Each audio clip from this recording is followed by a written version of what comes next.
we witnessed a lit ass 7-game series. I'm talking Boston Celtics versus the Miami Heat.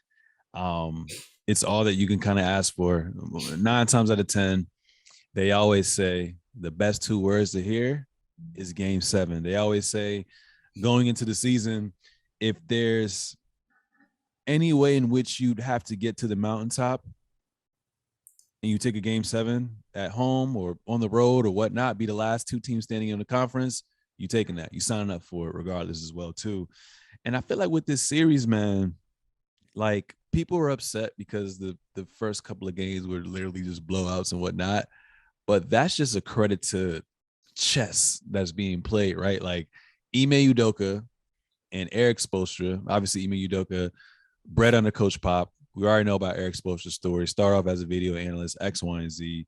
But they've paid their dues.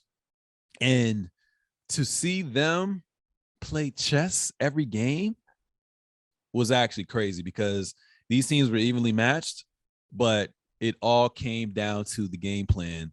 And that literally showed by the margin of their leads every single game as well, too. Game 7 was crazy. I already said it first. I can go to the archives. I said Boston in 7. They're going to win at the Heat Arena. And they did just that. This was like the first time in a while where Jason Tatum and Jaylen Brown actually played a good brand of basketball as a unit, as a tandem. So I appreciate them. But they stepped up when it mattered the most. They made it intentional that they were going to be the aggressors right when the game had started as well, too, and gave them a smack to the point where obviously Miami wasn't able to come back. Obviously, it was a close game, but the way in which they set the tone from the jump, I was just like, yeah, you guys are locked in.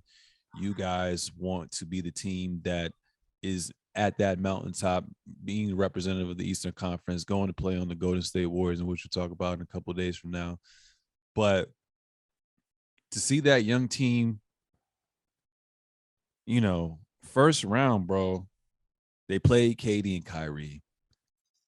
Granted, KD and Kyrie didn't have that much chemistry together, but these sports bettors, these people, all predicted Nets being finals favorites, even though they were the 7th seed. They slayed KD in the Nets. Obviously, Middleton isn't there, but Giannis has a good enough team where they still forced a game 7. They're the reigning champions. They beat them, and then they beat the number one seed in the Miami Heat as well, too. And if they can complete this 16 wins, a lot of people are going to look back at this and be like, yo, this is probably one of the toughest runs considering the injuries that they also face as well, too. No excuses on their end as well, too. But obviously with this series, you know, motherfuckers was banged up on both sides. Hero growing, Jimmy Butler having swelling in his knee. Ankle. You had Kyle Lowry with the hammy injury, can it be 100% as well, too. Jason Tatum had the stinger. Jaylen Brown was a little banged up with his knee. The Lord knows what Marcus Smart injuries he had. And then Robert Williams as well, too. So, like, literally it's like a full-out, like, medieval or, like, the Roman Wars where they're just going back and forth, literally just battling like a David versus Goliath ass shit. And it was fucking crazy. But to see a team in the Boston Celtics who have had rumors for the past couple of years, oh, can Jaylen Brown and can Jason Tatum coexist? Brad Stevens might not be the answer. He lost him in the locker room. Marcus Smart should get traded, X, Y, and Z.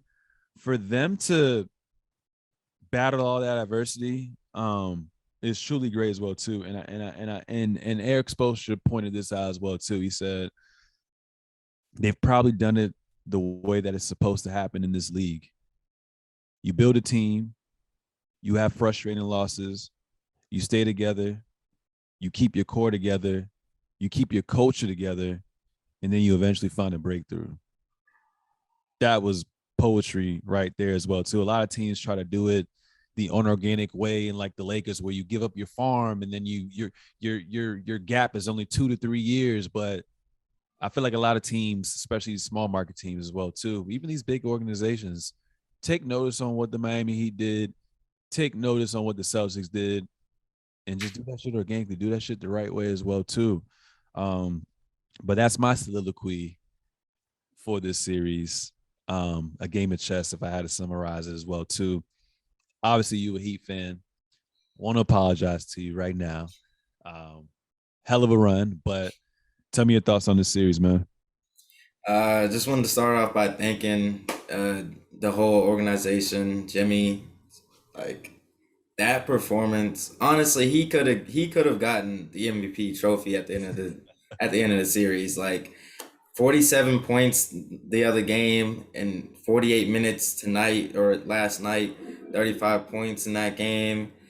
I mean, I didn't get to see the 3-pointer he took live because streams be fucking up. I'm not paying for no NBA accounts and nothing like that. You already know how your boy be getting it down. But I can only be proud of what we did.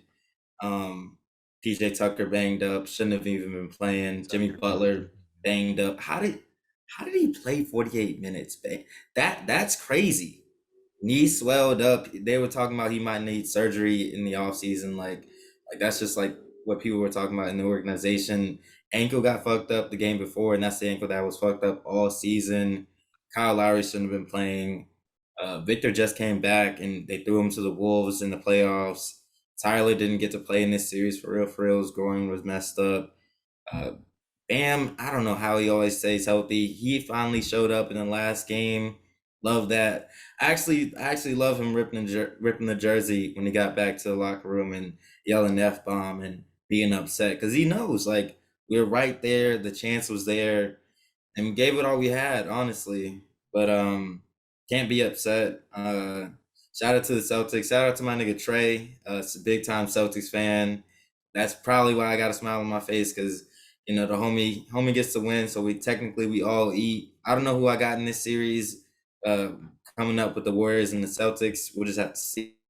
But yeah, I love this series a lot. It was a lot of stress, but it was a lot of fun. I think for people on the outside, um, people that actually fuck with basketball for real, had a lot of fun with this series.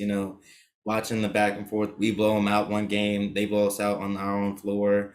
Go to Boston, we take that W. They beat us for like 3 games straight. And then we go to that game seven. Great series.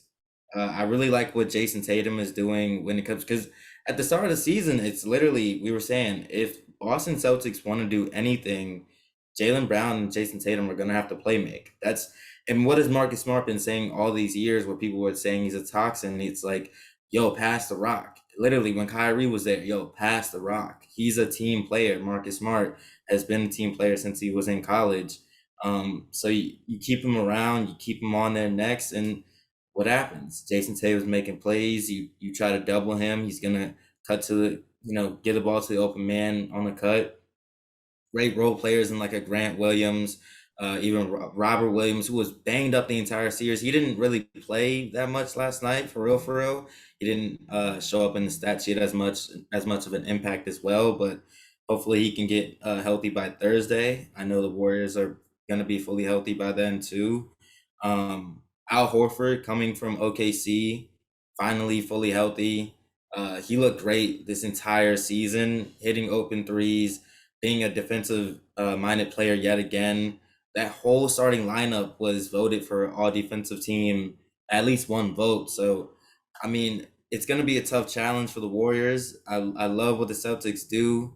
I hate Boston itself. But back on topic of the basketball, I love what the Boston Celtics bring to the NBA and to the Eastern Conference. It's going to be tough in seasons to come.